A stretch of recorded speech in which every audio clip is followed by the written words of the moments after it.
Hello friends, in this video we are going to discuss the ITR-1 Sahaj form that is notified for the assessment year 2020-2021.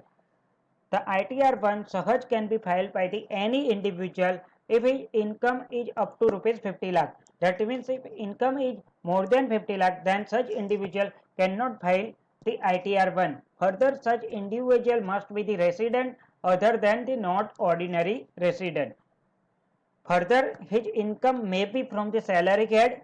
If his income is from house property, then there is only one house property income. If there is more than one house property income, then he cannot file ITR-1. Further, his income may be from other sources. However, if his income is from the agriculture sources, that is his agriculture income, then limit should be rupees 5,000. If his income is above 5,000, then the person cannot file ITR-1. So ITR-1 is for the individual being resident only. If his income is up to 50 lakh, the income from this head is salary, one house property or the other sources. However, the agriculture income limit is up to rupees 5,000. Further, the individual who is either director in the company cannot file the ITR-1. Further, the person who has invested in the unlisted equity share of the company, he cannot file ITR-1. So, the person who is director or person who has invested in the unlisted equity share cannot file ITR-1. Now, we are discussing what are the information required to be filled up in the ITR-1. This is the general information which are required to be filled up in every ITR. Whether it is ITR 1, 2, 3, 4, 5, 6, 7, any. The general information is you have to write the PAN number, name, date of birth, Aadhaar number. If you are not having the Aadhaar number, you have to write the Aadhaar enrollment ID. You have to mention mobile number, email address and address of your premises. You have to mention the section under which you are filing the IT return. If your income is under the head income from salary, then you have to mention the nature of employment, whether it is the government, central government, state government, PSU, pensioner, etc. If you are filing the revised return, then you have to mention the date of filing the original return, and also you have to mention the acknowledgement number of the original return. If you are filing the return in response to the notice issued by the income tax department, then you have to mention the date of such notice or order, and you have to also mention the unique identification or unique documentation number of such notice. Further, if you are not required to file the income tax return, but by the virtue of 7 proviso to the section 139(1), you have to file the return. Then you have to select the information whether yes or not. So you have to answer this question: are you filing the return of income under 7 proviso to section 139 subsection 1, but otherwise you are not required to furnish the return? If yes, then you have to fill up the following information: whether you have deposited more than 1 crore or more rupees in your current account during the previous year. You have to answer yes or no. If answer is yes, you have to mention the amount. Whether you have incurred exceeding 2 lakh rupees for a travel to the foreign country for yourself or any other person. If your answer is yes, you have to mention the amount. Further, whether you have incurred any amount for the purpose of consumption of electricity and such amount is exceeding 1 lakh during the previous year, then you have to mention the amount of such electricity expenditure. So this is the additional information apart from the last year you have to fill up in this year. Further, if you are covered by the 7 proviso to the section 139 subsection 1, then even if you are not required to file the income tax return, you must have to file the income tax return because you are covered by the 7 proviso to the section 139 subsection 1. Now, part B, that is for the purpose of income calculation and a gross total income. Number 1, here you have to write the salary income. Salary at per section 17 subsection 1. Here you have to write the value of perquisites profit in lieu of salary. Further, you have to less the allowance which are exempt under section 10. You under the utility or under the software, you can find the drop down menu for the various allowance which are exempt under the income tax act. Here net salary will be coming up automatically. Then next, deduction available under section 16 for the income under the head salary, that is the standard deduction of rupees 50,000, entertainment allowance which are available to the government employee, and the professional tax which are available to all the employee. So these are the deduction, and the net income will be, that is after gross income, after deducting the deduction, the net income will be the income chargeable under the head salary income. Next, if you have a one house property, then you can file ITR1. Here you have to select whether your house property is a self-occupied or a let out or a deemed to be let out. Here you have to write the gross rent received or annual lettable value during the year. Here you have to write if you have paid any municipal tax to the local authority, you have to write this. The annual value will be the gross rent less taxes paid will be the annual value.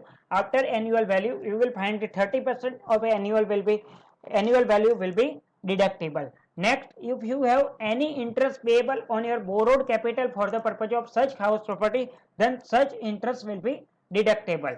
Further, if any arrears of rent or unrealized rent is realized during the previous year, then such rent will be taxable, but it is subject to the deduction of 30%.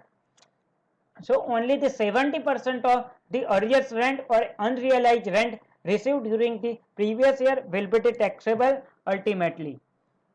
Further, if there is a loss under the head house property, then the figure will be the negative.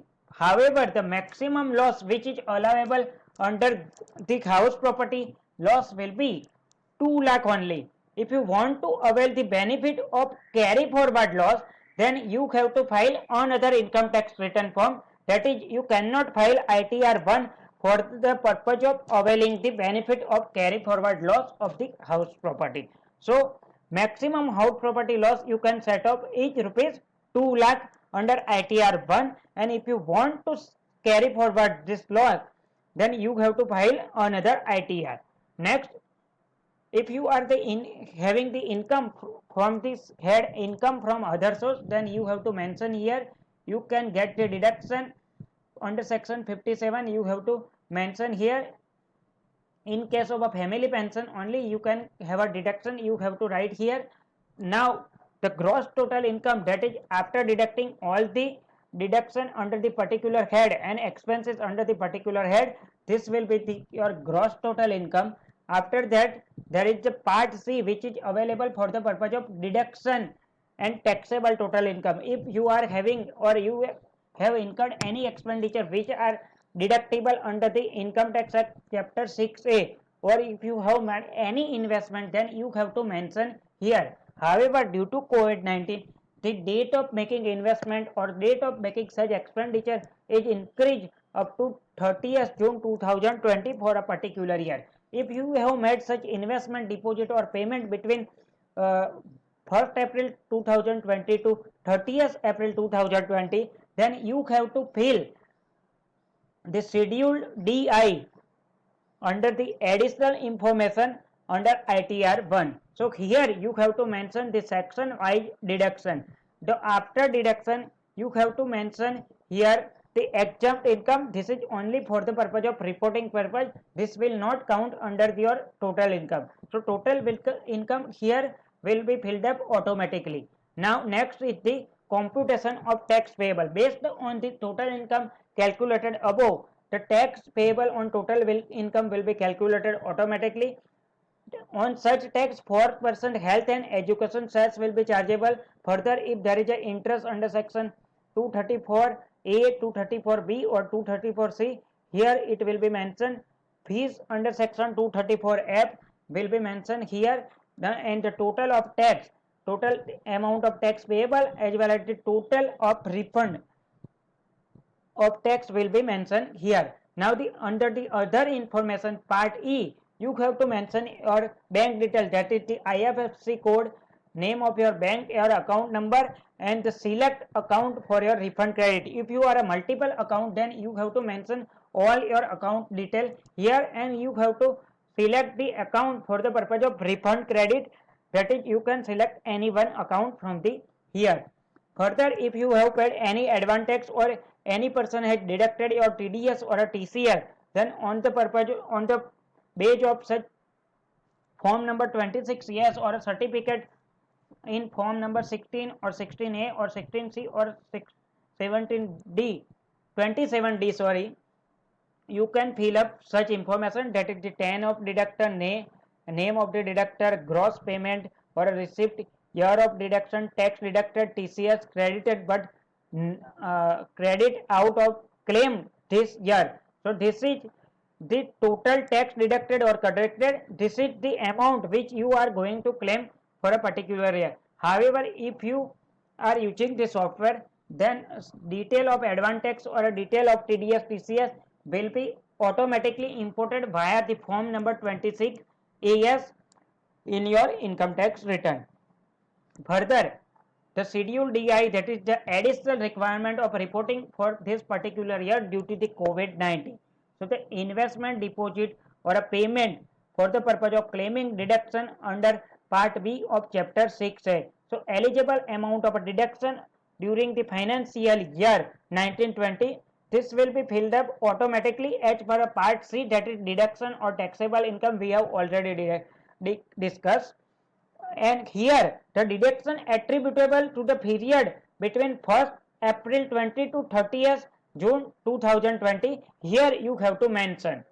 So here you have to mention the amount which you have invested or made payment between the date from 1st April 2020 to 30th April 2020. Now this is the verification part. Here you have to write your name, here you have to write your father name, here you have to write your capacity, and here you have to write your PAN number, so and date and a signature here. So this is the ITR1 form Sahaj for the assessment year 2020-2021. In the next video we will discuss another ITR form. Thank you.